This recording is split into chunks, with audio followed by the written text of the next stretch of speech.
Hello दोस्तों, कैसे हो आप सभी लोग। तो आज की इस वीडियो के अंदर हम लोग देखेंगे पैडागोजी से रिलेटेड 15 क्वेश्चंस को। ठीक है, ये केवीएस के अंदर आए हुए क्वेश्चंस थे और आप लोगों को पता है जो टीजीटी का सिलेबस है अपना, वो भी केवीएस से ही मिलता जुलता सिलेबस है 100%। तो वहीं से कुछ ना कुछ क्वेश्चंस आप लोगों को देखने के लिए मिलेंगे। तो इसी सीरीज़ के अंदर मैंने पहले आप लोगों को 2 लेक्चर्स ऑलरेडी करा दिए हैं, वो भी आप लोग जाके देख लीजिए। ईवीएस की 5 वीडियोज़ करा दिए, काफ़ी इंपॉर्टेंट लेक्चर्स हैं ये। आप लोगों को समझ आ जाएगा कि ईवीएस के किस टाइप के क्वेश्चंस जो एचबीएससी है वो उसने पूछे थे, तो उसी टाइप से हमारे पास में एचएसएससी भी पूछ लेगा। ठीक है, फिर हमारे पास में रोड सेफ्टी से रिलेटेड 3 वीडियो हैं पीवाईक्यू, और ईवीएस की जो थ्योरी है वो 11 लेक्चर्स पढ़े हैं ऑलरेडी, आप लोग देख सकते हो। जीके की भी 9 वीडियोज़ आप लोगों को बना दी है मैंने।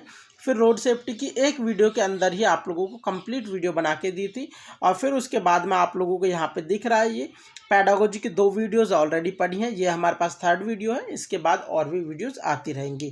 ठीक है, तो आप लोगों को मेरा यूट्यूब सब्सक्राइब कर देना है यदि आप लोगों को और भी ऐसी वीडियोज़ चाहिए तो। ठीक है, चलते हैं अपने क्वेश्चन की तरफ। फर्स्ट क्वेश्चन हमारे पास है, यहाँ पे है प्रोमिक्सोडिस्टल सिद्धांत क्या बताता है। जो प्रोमिक्सोडिस्टल सिद्धांत है विकास का, वो क्या बताता है कि शरीर का विकास खालिस्तान की ओर शुरू होता है। जो शरीर का विकास है वो किस तरफ बढ़ता है, तो ये हमारे पास में शरीर के मध्य से बाहर की ओर चलता है, मतलब centre of the body outside, centre से आउटसाइड बॉडी की तरफ चलता है। एक हमारे पास होता है सेफलोकॉडल, वो हमारे पास चलता है हेड टू टो। ठीक है, मतलब सर से लेकर हमारे पास लेग तक चलता है, पैरों तक चलता है। ठीक है, एक हमारे पास सेफलोकॉडल कह देते हैं उसको। ठीक है, आई होप ये आप लोगों को समझ आया होगा। चलते हैं अब नेक्स्ट क्वेश्चन की तरफ। नेक्स्ट हमारे पास में क्वेश्चन नंबर 42 है। यहाँ पे बोला हुआ है एडम्स एप्पल। तो एडम्स एप्पल क्या है। एडम्स एप्पल, तो एडम्स एप्पल हिंदी में बोले तो इसको हम टैटुआ बोलते हैं। ठीक है, इसको हिंदी में ही देख लेते हैं, टैटुआ। ठीक है, टैटुआ क्या होता है, तो टैटुआ हमारे पास में आप लोगों को पता है जो गले के यहाँ पे पास में होती है वो बाहर की तरफ उभरा हुआ हिस्सा होता है। अब आप लोगों को ये चेक करना है कि जो उभरा हुआ हिस्सा होता है वो लड़कियों का होता है या फिर लड़कों का होता है। तो आप वैसे तो सब जानते ही हो कि जो बाहर की तरफ उभरा हुआ हिस्सा होता है वो लड़कों का होता है, ना कि लड़कियों का। तो बस आप लोगों को यही टिक करना था कि किशोरों के गले का बाहर निकला हुआ भाग ही टैटुआ होता है। ठीक है, एडम्स एप्पल भी कहते हैं इसको इंग्लिश में। और यहाँ पे नेक्स्ट था कि किशोरियों के गले का बाहर निकला हुआ हिस्सा, तो किशोरियों का नहीं होता है, वो हमारे पास में लड़कों का होता है। ठीक है, चलते हैं नेक्स्ट क्वेश्चन की तरफ। क्वेश्चन नंबर 43 यहाँ पे है, 8 माह के बालक का रेंगना कोई नहीं सिखाता। मतलब जो 8 माह का बालक है उसे रेंगना कोई भी नहीं सिखाता है, किंतु वह एक दिन बालक रेंगना शुरू कर देता है। जो बालक है वो एक दिन खुद ब खुद अपने आप रेंगना स्टार्ट कर देता है। तो बालक की ओर से यह उसकी खालिस्तान को दर्शाता है। जो यह उसकी प्रक्रिया है, इसको क्या कहते हैं बालक की, कि उसको कोई भी रेंगना सिखाता नहीं है, अपने आप सीख लेता है। क्या उसको हम वृद्धि कहते हैं, क्या उसको हम विकास कहते हैं, क्या हम उसको परिपक्व कहते हैं, या फिर उसको हम संरचना विकास कहते हैं। तो ये हमारे पास में एक प्रकार से उसकी मैच्योरिटी होती है कि टाइम के रहते रहते अपने आप उसमें वो गुण विकसित हो जाते हैं। ठीक है, तो ये एक प्रकार की हमारे पास में मैच्योरिटी होती है, परिपक्वन होता है, जो बच्चा रेंगना सीख जाता है। ठीक है, चलते हैं क्वेश्चन नंबर 44 की तरफ। तो क्वेश्चन नंबर 44 में हमारे पास है, यहाँ पे बोला हुआ है कि निम्नलिखित में से कौन सा सही है। तो सही बताना है आप लोगों को। तो इसका जो करेक्ट आंसर है यहाँ पे हमारे पास में विकास और परिपक्व वृद्धि की प्रक्रिया और उत्पाद है। ठीक है, जो विकास और परिपक्व है वो वृद्धि की प्रक्रिया और उत्पाद है। इसको इंग्लिश में भी देख सकते हो आप लोग। यहाँ पे है development and maturity is the process and product of growth. Process और प्रोडक्ट है ग्रोथ की। ठीक है, जो आप लोगों को रिमेंबर रखना है। चलते हैं नेक्स्ट क्वेश्चन की तरफ। क्वेश्चन नंबर 45 हमारे पास आ गया है। यहाँ पे है, किसी व्यक्ति की ओर से उन मूल्यों को अर्जित करना जिसकी समाज ग्रहण करने तथा सीखने की आशा करता है, उसकी खालिस्तान माना जाता है। जो हमारे पास में समाज है वो सोचता है कि ये गुण एक व्यक्ति के अंदर होने ही चाहिए, अपने आप विकसित हो जाने चाहिए समाज को देख देख के या फिर जैसे भी हैं, तो उनको हम क्या कहते हैं, वो हमारे पास होते हैं मॉरल डेवलपमेंट्स। ठीक है, नैतिक विकास की बात कर रहे होते हैं इसके अंदर। जो समाज है उसको अपने जो व्यक्ति होते हैं उसके अंदर कुछ रूल रेगुलेशंस होते हैं जिनको एक आदमी को फॉलो करने पड़ते हैं, तो वही हमारे पास होते हैं कि नैतिक विकास। ठीक है, इन्हीं की कामना करता है कि समाज की एक व्यक्ति के अंदर ये सारे गुण होने चाहिए। ठीक है, नेक्स्ट क्वेश्चन हमारे पास में है question number 46।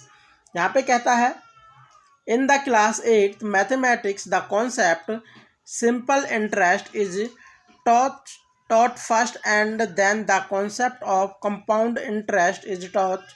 This is the accordance to, मतलब यहाँ पे हमारे पास में सिंपल इंटरेस्ट पहले पढ़ाया जाता है और फिर देन आप लोगों को कंपाउंड इंटरेस्ट पढ़ाया जाता है।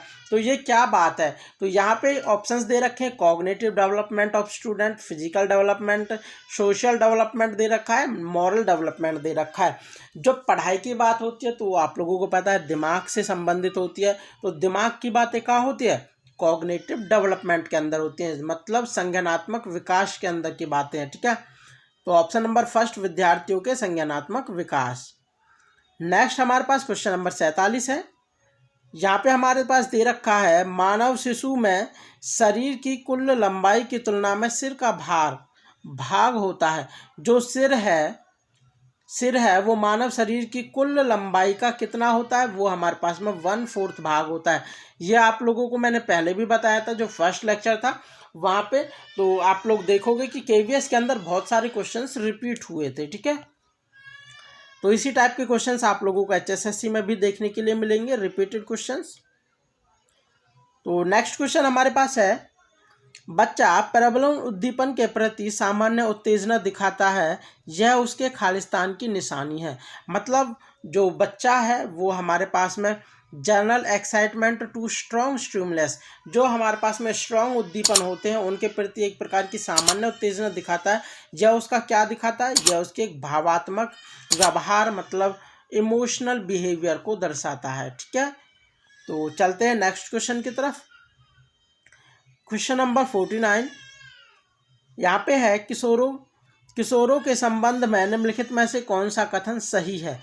तो सही कथन बताना है आप लोगों को। यहाँ पे फर्स्ट है हमारे पास में शारीरिक विकास की अपेक्षा उनका आध्यात्मिक विकास अधिक होता है। अब आप लोगों को पता है जो किशोर होते हैं उनके शरीर का एकदम से तीव्र विकास होता है आध्यात्मिक जो एकेडमिक विकास है उसकी अपेक्षा। ठीक है, और फिर हमारे पास है शारीरिक विकास की अपेक्षा उनका संज्ञानात्मक विकास अधिक दिखाई देता है। ठीक है, तो ये भी नहीं है हमारे पास में, संज्ञानात्मक विकास भी नहीं है। फिर हमारे पास बोला हुआ है सामाजिक विकास की अपेक्षा उनका संज्ञानात्मक विकास अधिक दिखाई देता है। यहाँ पे सामाजिक विकास की तो कोई बात ही नहीं है, तो सामाजिक विकास और संज्ञानात्मक विकास में नहीं है। जो हमारे पास किशोर होते हैं उनका शारीरिक जो फिजिकल डेवलपमेंट होता है वो एकदम से दिखाई देता है। ठीक है, तो यहाँ पे आप लोगों का जो यहाँ पे दे रखा है संज्ञानात्मक विकास की अपेक्षा उनका शारीरिक विकास अधिक दिखाई देता है, मतलब जो फिजिकल डेवलपमेंट है वो more visible than the cognitive development. ठीक है, तो इसका फोर्थ ऑप्शन करेक्ट है। चलते हैं नेक्स्ट क्वेश्चन पे, क्वेश्चन नंबर 50। तो यहाँ पे हमारे पास है फिर से एक और किशोरों का है। किशोरों के मामले में अंतःवैयक्तिक और अंतरावैयक्तिक, तो अंतःवैयक्तिक और अंतरावैयक्तिक वृद्धि के बारे में पूछा हुआ है कि इनमें से कौन सा है, किसको दर्शाता है। जो अंतःवैयक्तिक होता है ये हमारे पास में एक प्रकार का होता है जब हम दो व्यक्तियों आपस में बातचीत करते हैं, और जो हमारे पास में अंतरावैयक्तिक होता है, अंतरावैयक्तिक मतलब है कि जो बच्चा है मतलब जो स्टूडेंट है वो अपने अपने अंदर ही मतलब अकेला ही घूमता है, अकेले मतलब किसी से ना तो बात करना चाहता है, ये सब चीज़ें इन सब चीज़ों की बात होती है तब हम अंतरावैयक्तिक बात करते हैं। तो इसके अंदर जो डेवलपमेंट है आप लोगों को बताना है कौन सा किसके अंदर देखा जाता है। तो फर्स्ट हमारे पास है क्रमशः मतलब रेस्पेक्टिव पूछा हुआ है। जो फर्स्ट है जो अंतरवैयक्तिक है इसके अंदर संज्ञानात्मक विकास होता है तथा सामाजिक विकास होता है। सेकंड ऑप्शन है नैतिक विकास होता है, फिर सामाजिक विकास होता है। फिर हमारे पास है संवेगात्मक विकास होता है या नैतिक विकास होता है, फोर्थ है सामाजिक विकास होता है या फिर संज्ञानात्मक विकास होता है। तो आप लोग मुझे कमेंट सेक्शन में कमेंट करके बताओ इसका क्या आंसर आने वाला है। अभी मैंने आप लोगों को समझा भी दिया है, तो मैं बता देता हूँ आप लोगों को। जो ये है अंतर वैयक्तिक, मतलब एक व्यक्ति दूसरे व्यक्ति के साथ में जो बातचीत होती है, ये सब चीज़ें होता है। मतलब एक व्यक्ति दूसरे लोगों के साथ में तालमेल करता है, बिठाता है, उनके साथ खेलता कूदता है और बातें करता है, उनसे जो भी आउटपुट इनपुट है वो सब चीज़ें करता है। तो वो हमारे पास में एक प्रकार का सामाजिक विकास होता है, ठीक है। वो सामाजिक विकास होता है। किसी के अंदर भी फर्स्ट वाला सामाजिक विकास नहीं दिया हुआ है, और फर्स्ट हमारे पास सामाजिक विकास होता है, ठीक है। और सेकंड, जब व्यक्ति जो बच्चा है वो अपने अंदर अंदर ही घुटा रहता है, केवल पढ़ने लिखने की बातें करता है, तो वो हमारे पास में संज्ञानात्मक विकास से संबंधित होता है, ठीक है। तो हमारे पास ऑप्शन नंबर 4 करेक्ट है इसका। चलते हैं नेक्स्ट क्वेश्चन, क्वेश्चन नंबर 51। यहाँ पे हिंदी में देख लेते हैं इसको भी। किशोर छात्रों की भाषा की कक्षा में अध्यापक एक अंग्रेजी का मुहावरा, मतलब जो अध्यापक है वो अंग्रेजी का मुहावरा बोलता है, a leopard can not change his spot का प्रयोग करता है, जिसका अर्थ होता है कि कोई व्यक्ति अपनी मूल प्रवृत्ति को नहीं बदल सकता। अध्यापक यह सोचता है कि, जो अध्यापक है वो क्या सोचता है जब इस वर्ड को बोलता है। तो फर्स्ट ऑप्शन हमारे पास में है विद्यार्थी से नहीं समझ पाएंगे, क्योंकि किशोर अवस्था ऐसी अवस्था है जहाँ केवल मूर्त चिंतन होता है। तो यहाँ पे आप लोगों को पहले ही बता देता हूँ मैं, यहाँ पे मूर्त चिंतन ना होके अमूर्त चिंतन, किशोर अवस्था के अंदर अमूर्त चिंतन होता है, तो ये बात तो गलत हो चुकी है। फिर है विद्यार्थी असंभव की कल्पना कर सकते हैं, मतलब असंभव की कल्पना कर देंगे, क्योंकि उनमें अमूर्त चिंतन का विकास हो गया है, इसलिए वे इसे समझ सकते हैं।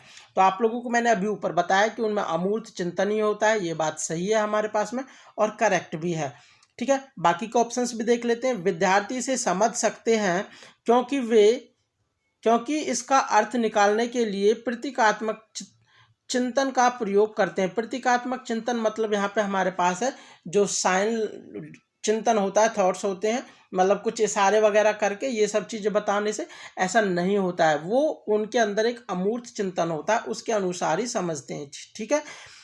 फोर्थ ऑप्शन भी देख सकते हैं, विद्यार्थी इसे नहीं समझ सकते, तो विद्यार्थी इसको समझ सकते हैं, ये भी गलत बात है, नेगेटिव पॉइंट आ गया। नेक्स्ट हमारे पास में है क्वेश्चन नंबर 52। ये आपके लिए एक प्रकार का थ्योरेटिकल क्वेश्चन ही है।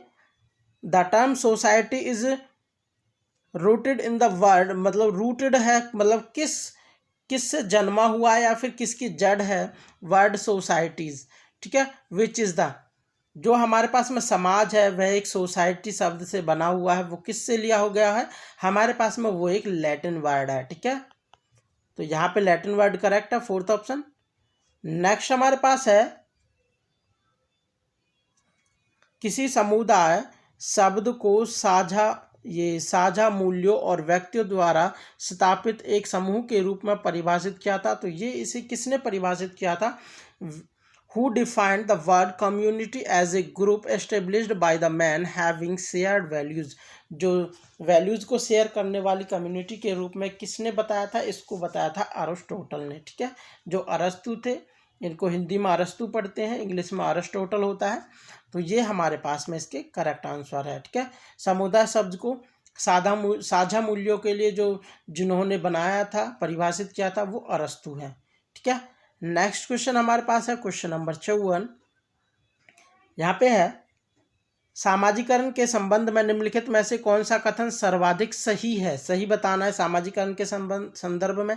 कुछ संस्कृतियों में द्वितीय के सामाजिकरण प्राथमिक सामाजिकरण से पहले आता है, ये बात तो गलत है।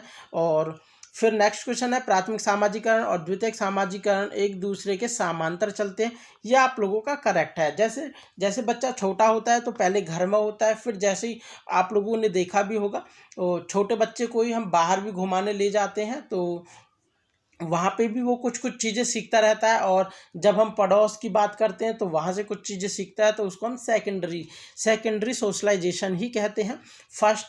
प्राइमरी में वो घर की बात करते हैं, जो अपने लोग होते हैं, चाचा चाची, और हमारे पास में मम्मी पापा दादी बाबा, ये सब चीज़ें होते हैं, वो हमारे पास में प्राइमरी के अंदर आ जाते हैं। जो आस पड़ोस हो जाता है वो सेकेंडरी के अंदर आते हैं। ठीक है, तो प्राइमरी और सेकेंडरी दोनों एक साथ ही चलते हैं, समांतर चलते हैं, दोनों पैरेलल होते हैं। यहाँ पे है सेकेंडरी सामाजिकरण केवल प्राथमिक सामाजिकरण के बाद आता है, ऐसा नहीं है केवल कि बाद में ही आएगा, वो साथ साथ होता रहता है। ठीक है, तो ऑप्शन हमारे पास में सेकंड करेक्ट है, दोनों एक साथ चलते रहते हैं। Question number 55 last and final question है ये आज की वीडियो का। यहाँ पे है कोविड-19 महामारी जैसी प्रतिकूल स्थिति के कारण खालिस्तान, मतलब जो कारण है वो क्या है। औपचारिक शिक्षा में नामांकन में वृद्धि हुई है, जो औपचारिक है उसमें, औपचारिक बोले तो फॉर्मल एजुकेशन, एक फॉर्मल होती है एक इनफॉर्मल होती है। फॉर्मल वो एजुकेशन होती है जिसके अंदर हमें किसी भी रैपिड मतलब अच्छे इंस्टीट्यूट में जाना पड़ता है, उसके लिए हमें कुछ ग्रेड मिलते हैं और वो ग्रेड होता है वो हर जगह एलिजिबल होता है। ठीक है, लेकिन जो एक इनफॉर्मल होता है, इनफॉर्मल जैसे हमने यूट्यूब से पढ़ाई कर ली है, या फिर घर में किसी ने बड़ों ने कुछ नियम कानून बता दिए हैं, कोई रीति रिवाज बता दिया है, इस टाइप की जो चीज़ें होती हैं वो इनफॉर्मल होती हैं। ठीक है, तो फॉर्मल चीज़ें जो कोविड-19 के कारण फॉर्मल चीज़ों में नामांकन वृद्धि हुई है, ऐसा कुछ नहीं है।